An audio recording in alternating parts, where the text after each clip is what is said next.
Assalamu alaikum viewers, welcome to another podcast of Zamzam Capital. I hope you are subscribing to our channel. Do like and share our content as well, and also do give your comments below. Our topic for today is called heavy deposit or leasing. Is it permitted in the light of Sharia? Now when we talk about the word heavy deposit or leasing, as it's also known in certain places, which is actually a misnomer because leasing refers to rentals or ijara, as I've spoken about in my earlier video on what is Islamic finance. This relates to renting of homes and apartments or housing basically. And different parts of the country you call it either leasing, as in Bangalore where I'm from, and heavy deposit is what it's mainly called in the north and western parts, eastern parts of the country. So pretty much that's what it is called, but I don't know if you know, but some do and some don't. This is not permitted in Sharia, and the basic point of today's video is to understand why it's not permitted and why by doing so it's a very grave sin.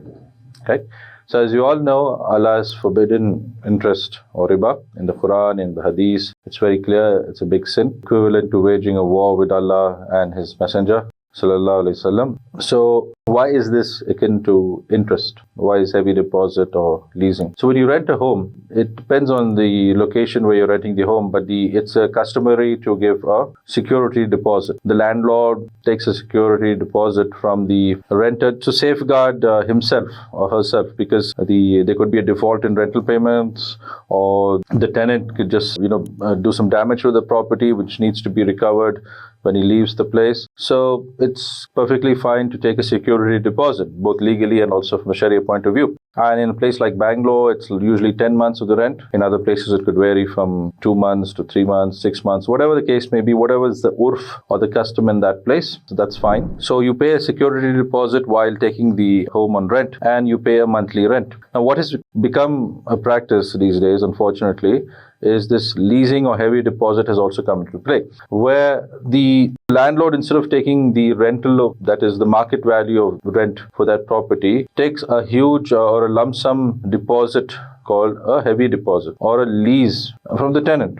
For instance, if the home was having a rent of 10,000 rupees, which is the market rent based on that house, the size, locality, etc., they would take 10 months of security deposit, which is 1 lakh, and the monthly rent would be 10,000, which is fine. But for instance, if they do a leasing or a heavy deposit, where the landlord says, okay, you pay me 5 lakh rupees, for example, and pay me no rent. And when you leave the home, I'll give you back the 5 lakh rupees whenever you leave the home, right? Or you pay me 3 lakh rupees and pay a token rent of 1,000 rupees or 2,000 rupees, right? Different combinations. But as per our Sharia board and as per the scholars, all forms of this heavy deposit or leasing are not permitted, because any small benefit, where does the benefit come in? Any small reduction in the rent is actually a benefit to the tenant, and I'll explain why. See, when the security deposit is given, that is going to be returned to the tenant, right? But he's paying the market rent for that property. So he's not it's just an advance payment being made, which will be returned back to him, provided he does not spoil the property or does not default on any rent.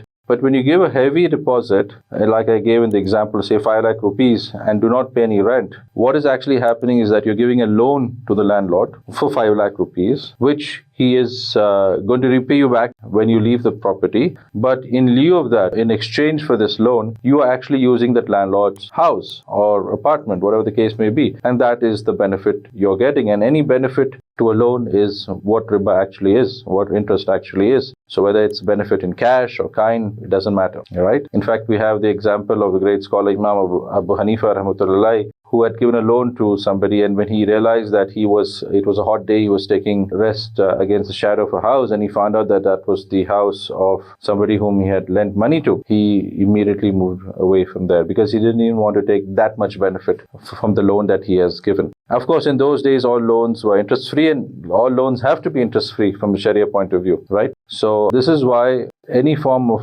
leasing or heavy deposit, whatever the combination, if you're paying a rent that is lesser than the market rent of that area for that property, you're invariably opening yourself to interest. So giving interest, taking interest, both parties will be committing a sin there. So that is why this is not permissible. And what we should do, therefore, is really get rid of the system. And why are landlords agreeing to this form of rental, heavy deposit type rental because they need funding for whatever their personal requirements are. And there's no real Islamic financing available in the market. It's because we are not learning the different types of Islamic finance that are permitted. If you see my earlier video on what is Islamic finance, I talk about the 4 types of Islamic finance, 4 different ways it can be done, and loan is only one of them, which is interest-free. It's more of a charitable thing. And these days, you really can't ask anybody for an interest-free loan because the value of money depreciates over time, because we have a fiat form of paper-based money, which decreases due to inflation. Every year, the value of your money is decreasing because of inflation. So if the inflation is 10% a year, after giving a loan